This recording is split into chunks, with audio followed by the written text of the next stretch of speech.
Thank you all. I have the great privilege and honor of introducing DeOtis Williams Jr. You will see that he is an absolute lover of life, and he opens his soul to everyone in his presence.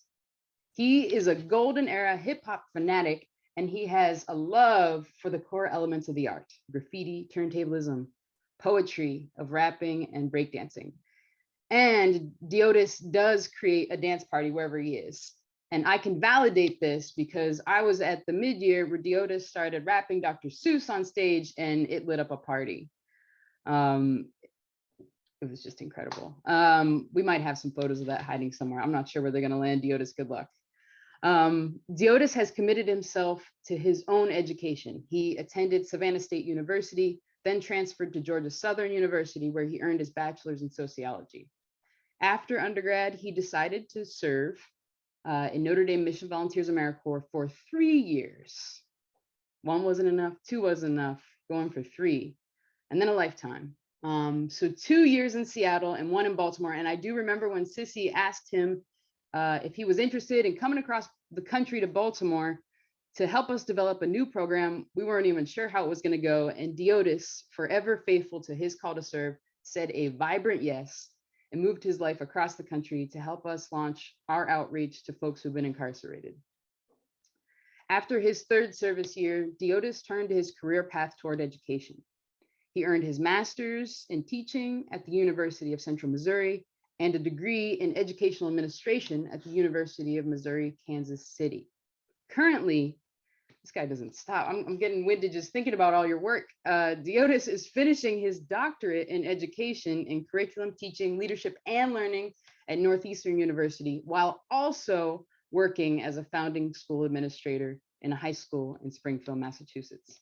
I heard there might be some teaching positions open in the fall too. I might have just heard that. We've been working with DeOtis since early December on this process of preparing for a keynote presentation. And he showed his unique gift. I mean, it's like 5 o'clock, well after school day, and he's hanging out on Zoom with us, making us feel like we're the only people on this earth right now, right there with him in his presence. And I know that's how he makes every student feel when they cross his path.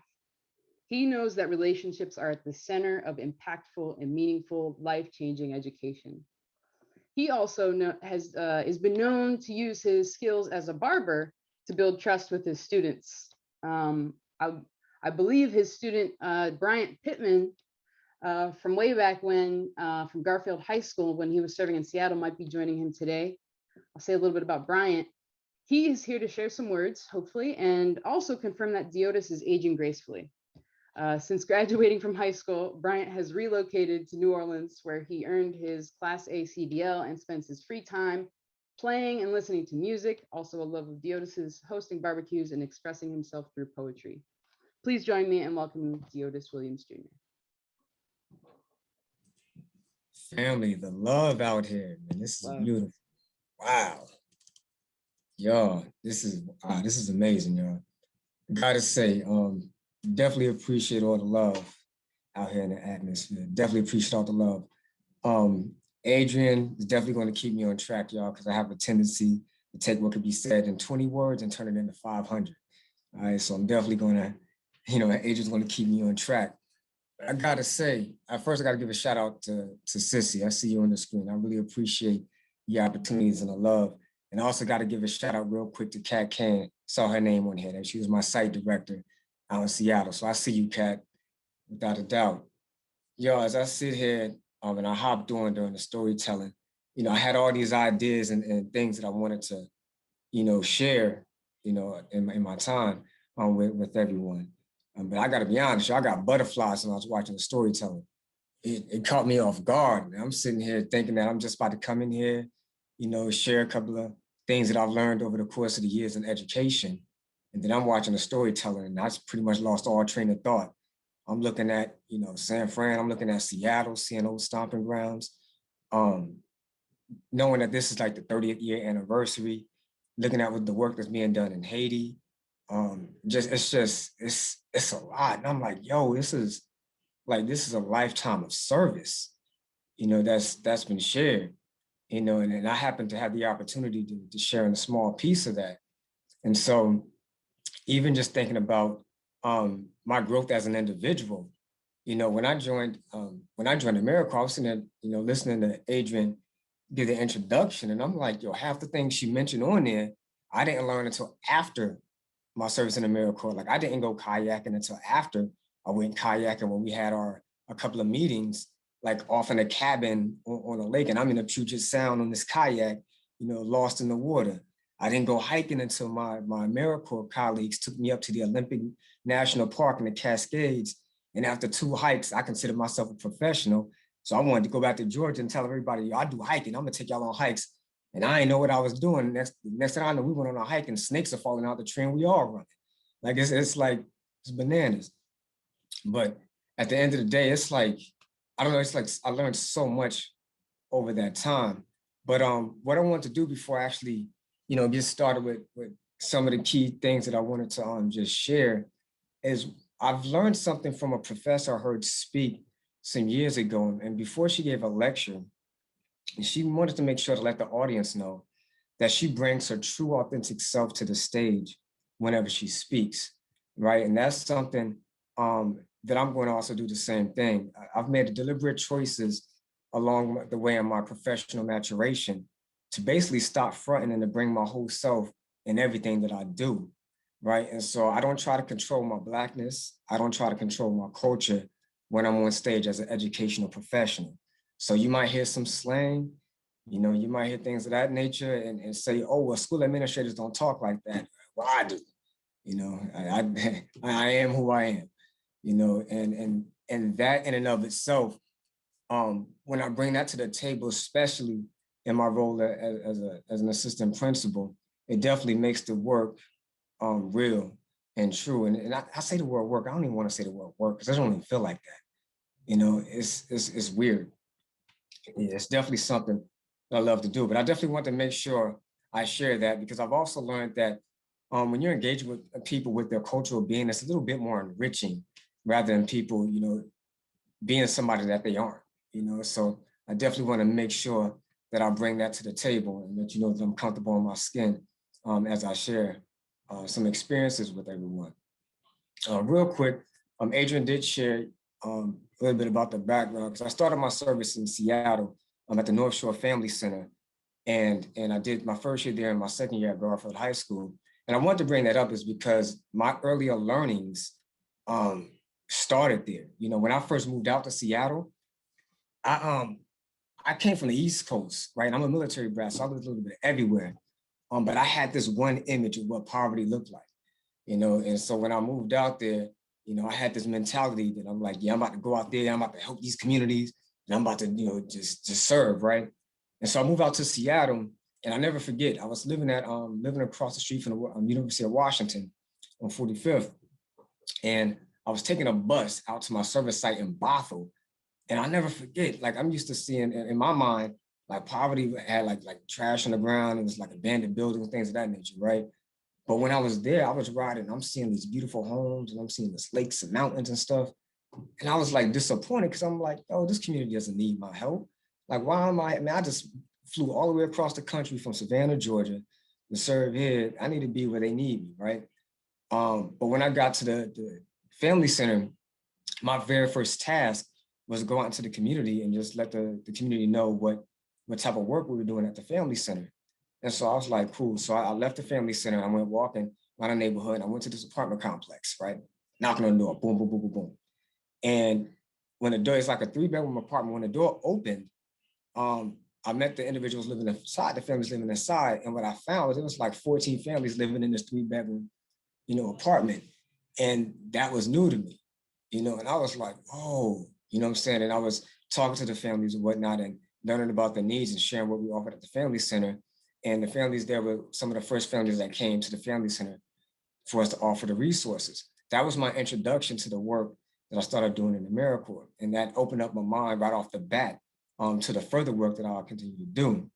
I moved on from there after doing some time with the first year and started at Garfield High School. That's where I met Bryant. That was another eye opener. You know, I'm like 24, I'm like 24, 25 at the time. Bryant, I'm inside this room with my other AmeriCorps members. And then I had this 14-year-old, maybe 13, get it right. He comes inside and he sees me and he walks dead up to me and he touches my shirt. And he's like, bro, that shirt is filthy. And I was like, what? You know what I'm saying? So he basically like, I love that shirt. So we started talking and whatnot and started developing this relationship with him. After school on the weekends, I would volunteer at the YMCA where they had the Young Black Achievers program. And Bryant was also a part of that program. So I would spend the weekends up there, and we met another one of our brothers, Malcolm, who I was real cool with, up there. So after the sessions on Saturdays, myself, Bryant, and Malcolm would go to Malcolm's apartment in Seattle, and I'm a barber, so I would cut their hair. And in those sessions, we would just chop it up. We would listen to music, talk about life, just share a lot of insight, try to, mentor Bryant. But at the same time, I'm learning a lot from him. That experience, between working at the school and working with Bryant in those years demonstrated a lot to me. That's one of those experiences that really showed me what the real work was. I learned this saying that it's not about you. It's not about you. It's like at this first conference I went to, the speaker, he said out loud and yelled it a few times. He's like, it's not about you. It's not about you. And that stuck with me during that time, right? And when I was working with Brian, as one of my first students, that really resonated with me because it's like everything that I was doing in that time, it was like, yo, how can I help this young king? Or how can I help his peers? Or how can I, work with them, right? It became really selfless at that point, which also led to the work of moving out to Baltimore when Sissy asked me or presented that opportunity to me. I had no earthly idea what was about to happen, but it's like, first of all, if any of y'all know Sissy, she doesn't force you to do anything, but Sissy is charismatic, y'all. Like, you can't say no to Sissy. You can't say no. I know, I can't look Sissy in the eyes and say no.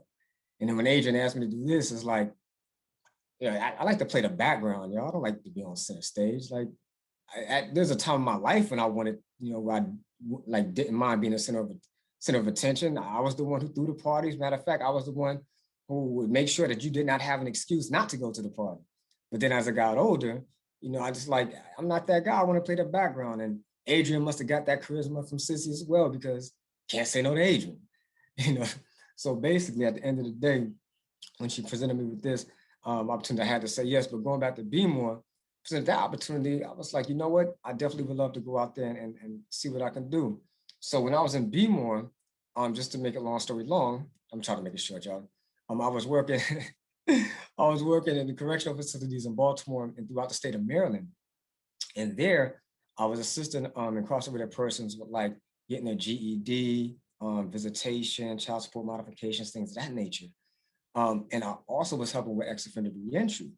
But it was there, that experience is what got me into education. It was there that I had, unfortunately, there was a grandfather, a father, and a son in one of the same institutions.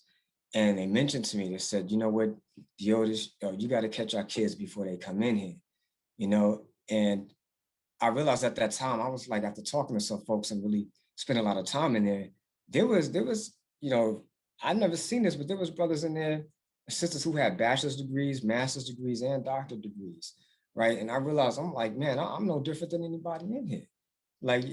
You want to talk about a life-changing experience, so I learned a lot from everyone I was working with. I even was taught the point of a tie clip. I thought it was a fashion statement. So I was wearing my tie clip thinking I had some swag. But what happened was when I was in a workshop, my tie kept smacking this guy in the face. And he was like, yo, DeOtis, you mind if I see that real fast? And I was like, what? He's like, let me show you something. He took my tie and he clipped it on my shirt. He was like, yo, that tie clip was supposed to clip your tie to your shirt to stop it from smacking me in the head. So I was like, oh, my bad, man. You know what I'm saying? So he taught me how to tie a tie clip. Anyway, that's what got me into education. So that experience is what prompted me to go out to Kansas City and start my journey in education or whatnot. So that's where all that started. But I kind of want to switch gears a little bit, because when I was asked to talk, it was thrown at, well, I don't say thrown at me, but it was presented that the theme this year was mosaic, how the beautiful pieces make up the big picture. And I was asked to share some insight into what the folks in the education space need to hear to stay in it, but also what the folks need to do to keep fueling, and when it was posed to me, I'm sitting there thinking like, man, what do I honestly have to offer here? Because like the way that I feel about my AmeriCorps family, it's like, I don't know if there's anything I could tell you that you don't already know. I mean, from my point of view, you chose to serve in AmeriCorps. And my experience in coming to mid-year and with the AmeriCorps members that I work with after my years of service and my friends and family who are AmeriCorps members, it was like this common theme where everyone sort of had this mentality that it's not about them. And they really cared like authentically about, the communities and the families they serve. But as I sat, in my office at the school and I was looking at my students and really paying attention, just watching them and speaking with their families, it hit me that there were some key learnings over the years and some things that really stood out, right?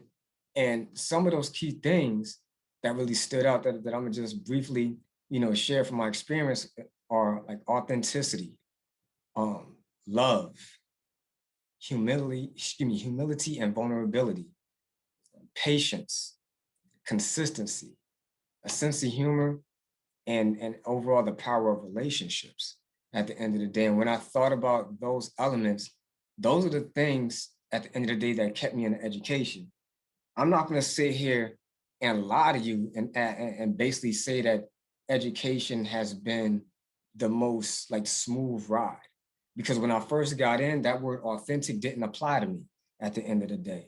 Why? Because I was the guy who I felt like I was code switching all the time.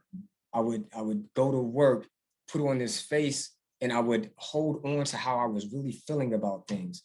And I wasn't very outspoken about it. I would behind the scenes like do the opposite, but I wasn't outspoken about things I didn't believe in. So basically, like for instance, if they wanted to suspend students for not having a belt, I didn't believe in that, but I didn't speak up on that. So in actuality, I was supporting that, right? And I would argue anybody down, like I'm not supporting that, but when I think about it, no, I was, right? And it wasn't until some years in education after, working that it's like you get to a point, and I always joke about this with everybody. When I get to a point to I like point at these, where it's like, you know what, I'm done just doing this for work. I gotta do me. And I gotta do this the way that I know how to do this and the way that I was brought up to do this. And it's not the front. And that's why I get that disclaimer at the beginning about I'm bringing my true authentic self into the space, because that's what I want to share as one of the main elements to sustain you in this. Because if you're not yourself, it can eat you alive, and it can be very difficult to want to maintain, especially after there's a lot about this job that's out of your control. And one of my classmates in one of my graduate programs mentioned to me, he said, I was confused. I'm like, yo, man, with all this politics and all this stuff in education, like, how do you navigate it? And he said to me, he's like, yo, man, you focus on the kids. Like all the other stuff, that's noise. Focus on the kids at the end of the day. You focus on them, you'll be able to sustain yourself. And so when I speak about authenticity, I'm just speaking about, bringing yourself, your true authentic self into that workspace. You don't need to over-identify with the students. I have a student, a teacher right now. It was his first year, and he was like, yo, Williams, I don't listen to rap music. I don't know how to play basketball. And I know the kids do. I don't know if I'm going to connect with them. I was like, dude, you don't have to. Like, what do you do? He was like, man, I worked at a zoo and I play video games. I'm like, that's perfect. You know what I'm saying? I'm like, yo, be you. You come in there and you do you, man. You wear your socks the way you wear them. You come in there and you be who you are. Trust me, they're going to love you. They're going to smell the fakeness. But if you're who you are, they're going to love every bit of you. Let me tell you, this teacher came in there. He brought his video games. He talked about a zoo. He brings in snakes, into the building. Those kids love him. When I mean that they love him, they absolutely love him, right? And that's a testament that it's like, yo, just be who you are at the end of the day. And that's what he did. And now he's having an amazing experience as a teacher at our school. The other thing I want to toss out there is the word love, right? The word love is like, at the end of the day, what does that mean to you? We have our own experiences with love. And to be honest with you, I don't know how to explain my thoughts on love. I don't know what it means in words, but I can tell you, like, I know it when I feel it.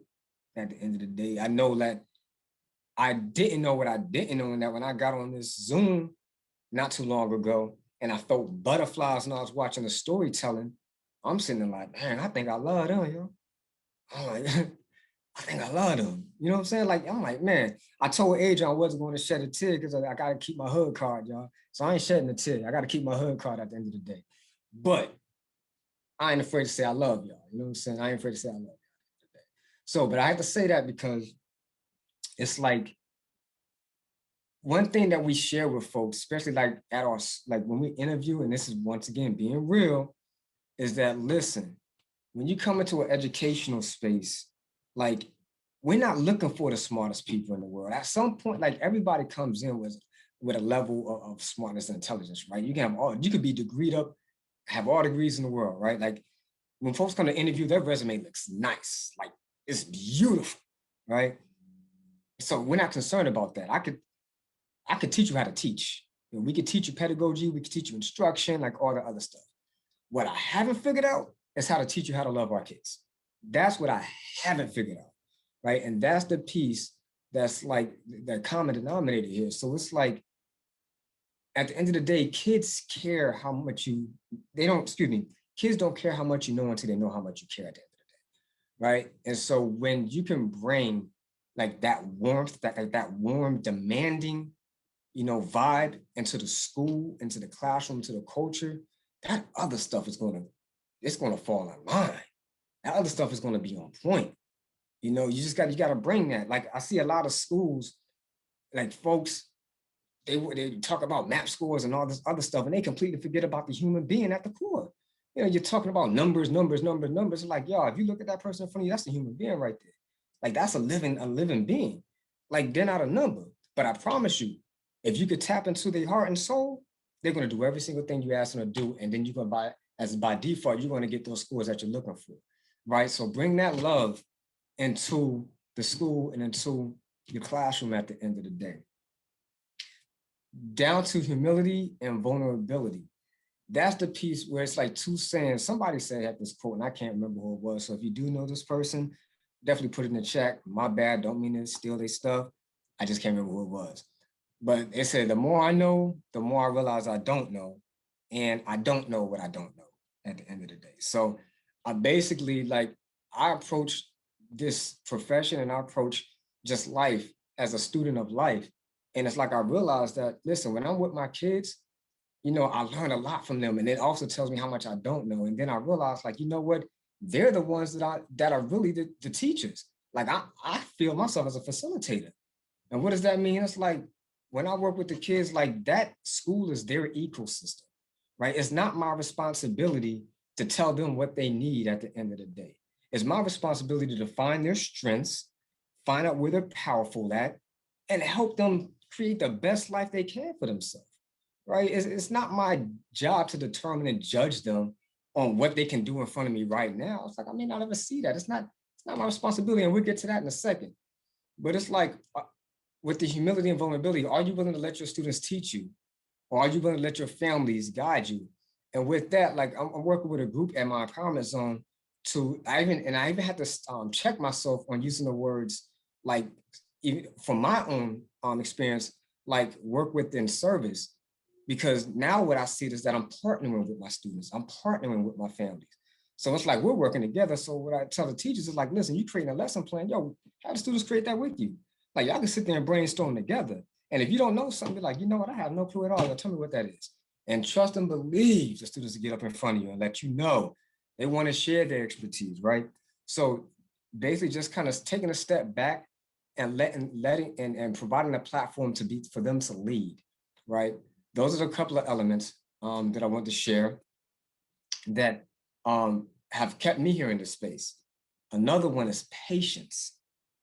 So Adrian shared this quote with me because I was sitting there, I was having a hard time trying to find a quote. And she shared this quote with me. I think y'all have heard of this individual, Thomas Merton. This quote says, "Do not depend on the hope of results.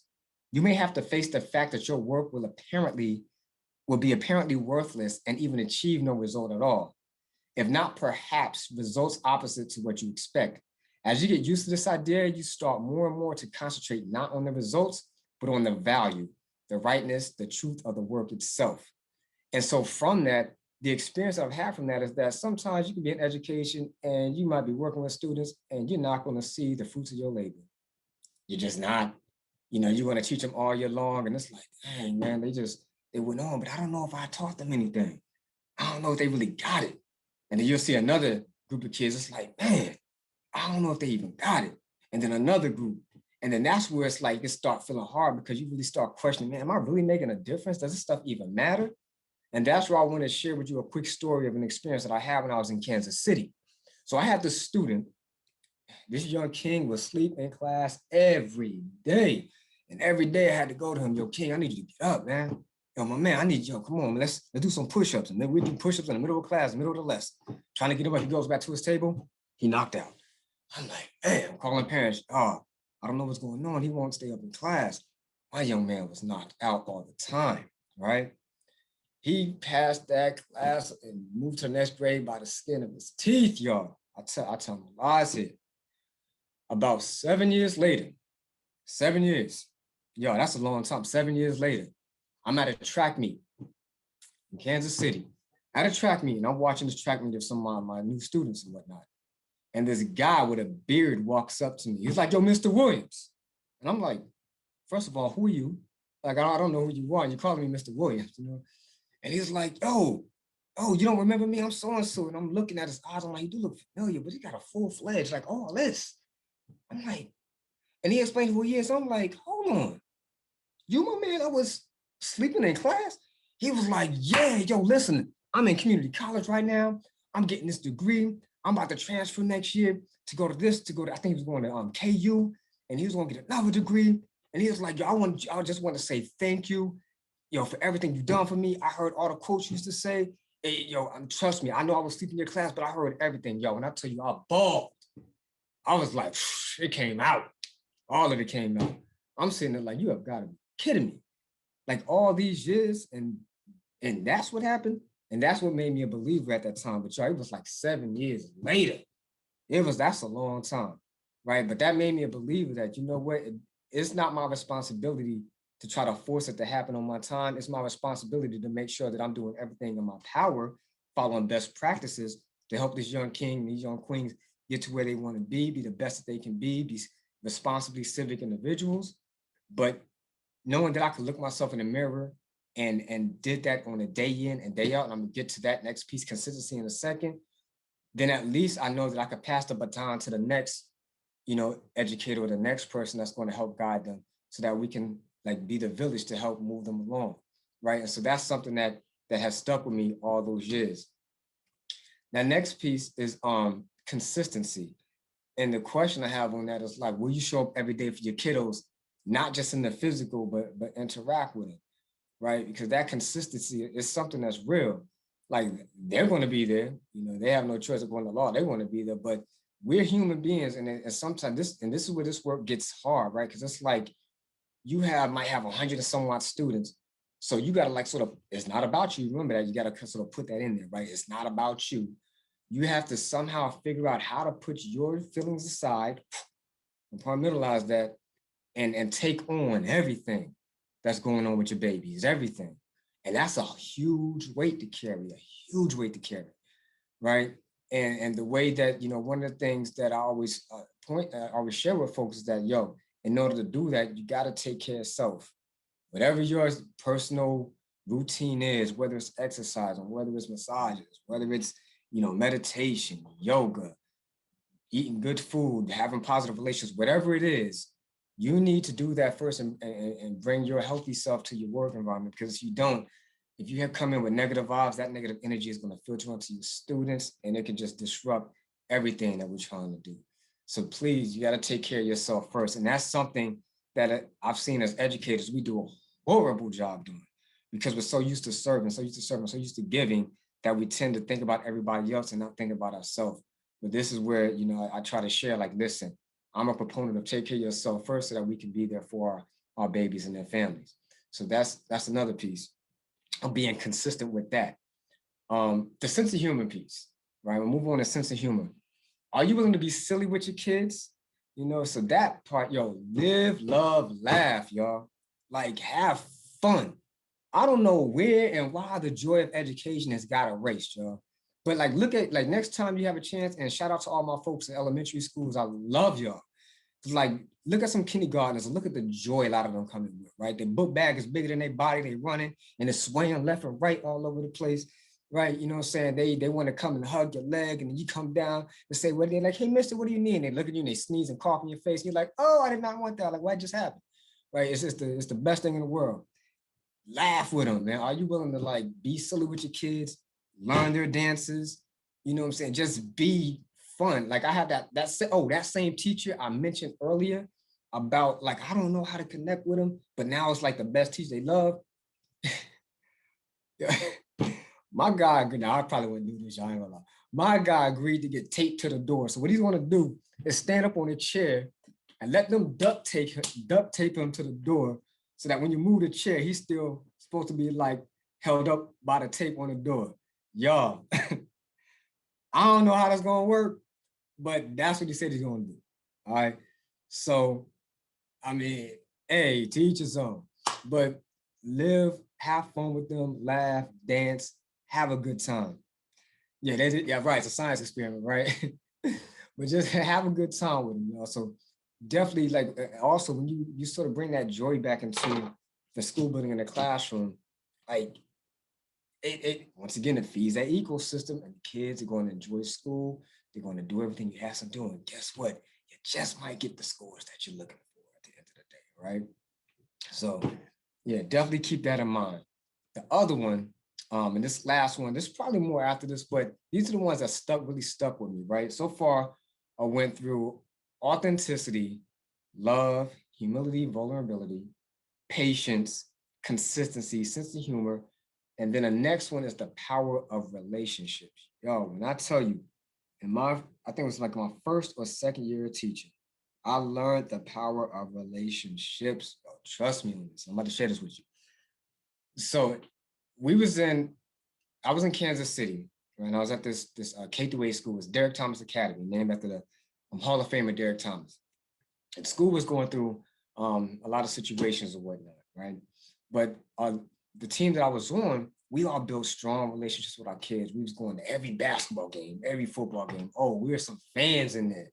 Oh, we were having a great time. We was throwing barbecues for the families. The families were coming in. We was having a thing called the living room, where the students would set up the desks with white tablecloths in the classroom, and they would serve their parents juice, and we would have them up front, and they would do poetry and sing and all this other stuff, right? And we did that like every first Friday. It was called the living room. It was amazing. We built strong relationships with the kids and their families. It was the best thing in the world. Well, as I mentioned, the school was going through some things, y'all. So what ended up happening is that there was this big community meeting, huge community meeting, right? And then there were some folks in the community who was trying to talk down on myself and a few of the other teachers, right? And they was basically saying, a lot of, this is like a pet peeve of mine when folks try to bully teachers. I don't like when people try to bully teachers. Like it's always easy to pick on educators, right? It's like, why? It's like, stop it, right? So they was trying to, have all these negative things to say about the teachers, about, the things we're doing and all this stuff. When I tell you that our parents in that meeting stood up and they was like, listen, I don't know who y'all talking about. I don't know what school y'all talking about. I don't know what problems y'all have, but what y'all not gonna do is y'all not gonna sit here and they name me this, and y'all not gonna talk about Mr. Williams. You're not gonna talk about Mr. Potts. You're not gonna talk about Mr. Oh, they laid it down. And I'm sitting there like, yo, they got our back like that? And they laid in. And they was like, yo, they do everything for our kids. And they were sharing their experiences with us and whatnot. And that was early on in my first couple of years of education. I was like, yo, this is real. Like, I didn't realize that we was having that type of impact. And it's something that has really stuck with me. And so that's why one thing that I share is that, listen, y'all, before you do anything, I mean, we're going to get on curriculum and pedagogy and all the other stuff, y'all, but invest in your babies, man. Like, build those relationships. As a matter of fact, before the school year even starts, pick up that phone, start calling your families. Hey, what's going on? How you doing? Yeah, my name is Mr. So-and-so, Miss So-and-so, I'm the so-and-so's teacher or so-and-so's principal. I just want to learn a little bit about your child. Yo. What are some of the likes, dislikes? Are they home? Can I talk to them? Hey, what's going on? I'm your assistant principal. What you doing? You playing a video game? What you playing? Like, start talking to them before school even starts. Learn their names. You know, you probably don't really have a face for a name, but just talk and take the time. You might have 100 students, do 5 a day. You might have 200, do 5 a day. It doesn't matter. Be intentional. Take the time to just check in, right? You do that, they will remember that. When you need to call on the families to come do something at the school, they will remember that. When the school year starts and they child just threw a garbage can out the window, don't call about the garbage can being thrown out the window. Be like, yo, your child is a leader. You know, call them on that. You know, say some positive things. You know, build that relationship. And then when they ask you about, hey, how's they doing in school? Oh, you know what? I forgot to mention so-and-so accidentally, like purposely threw a garbage can out the window.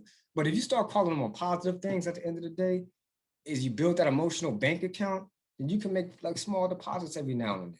You know, but we want to empower and build those relationships with our babies and their families and build that partnership with them and not get into the habit of looking at them from a deficit lens and always taking and telling people how bad their child is. I had families tell us like, yo, I'm tired of y'all telling me how bad my kid is. I got to live with them. I know my child, you know, it was the best thing in the world, right? It's like, but yeah, you got to build, you know, it's at the end of the day. None of us are perfect. I mean, I'm pretty sure we all think about our high school days or when we was growing up.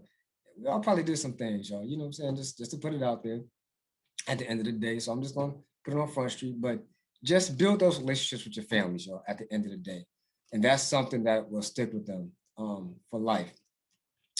With that being said, there is, I thought I had it. I don't think I have it. Oh, I do have it. It's right here. There is a quote that I wanted to share. This quote is something that came from Maya Angelou, and I absolutely love this quote. Right? It's I say it's a quote. It's probably a poem. But I want to read it to you all, and I want to share it. So bear with me, y'all. I'm about to make it a little bigger because I have it kind of small here, and I thought I could see it. All right, here we go. It says, "The secret to inner peace" from Maya Angelou.